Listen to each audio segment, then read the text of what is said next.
يا الله اليوم يا ماسك خطام الذلوله صوب يافع ترى يافع فرح فيك هله ارحب ارحب على ذكرى حياة الطفولة الوديعة معي رحبت وصلوا له الوديعة معي رحبت وصلوا له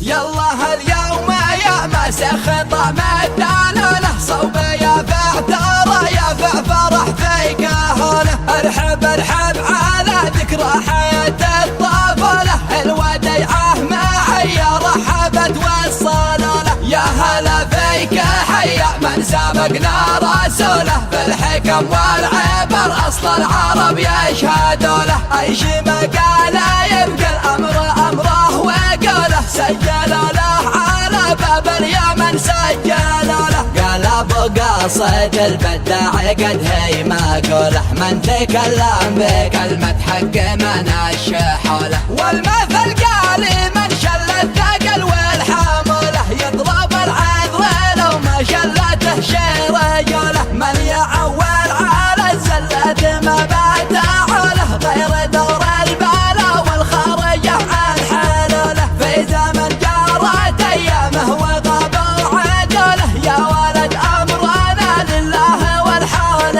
حوله لا تعب الزمن لا شفت للغد رسوله الزمن هو الزمن والعيب كثرت نذوله وقت كسر ما جدي في وعلى فسوله لا رعى الله من عبه وحيا قبوله جارك الله والاحمال زادت ميوله ما يزكيك معدوم الشرف والرجوله يا حسفه على طول الشنب زمل له صبك الغله والغله لا يحمل غلوله شللك شله يا شلال بعد العمله بيجي يوم والشلاله يصعب شالوله لبى ارض الادب مخزون بنكي ودوله ويشد الرايقه وانته ما معك شي سيوله غاب حساك على مخزون احمد ولوله ما بصرته ولا ريته بعرضه وطوله غرك الكذبه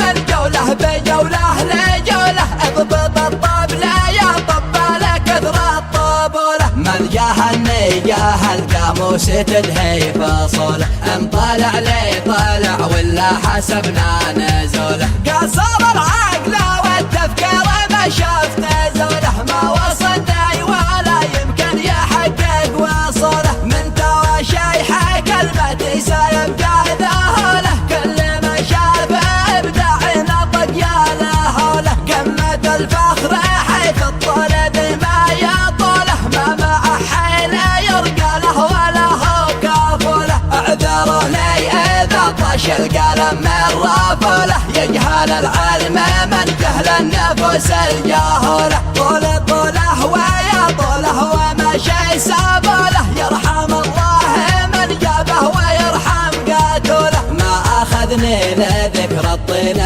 الا باتوله والمعنى يقولوا تعرفه من رسوله يشهد الله اني قط ما جيت حاله قبل ما يجهل اني شيخه وغوله ما اخذني لذكر الطينه الا باتوله والمعنى يقولوا تعرفه من رسوله يشهد الله اني قط ما جيت حاله قبل ما يجهل اني شيخه وغوله شيله من كلمات الشاعر المعروف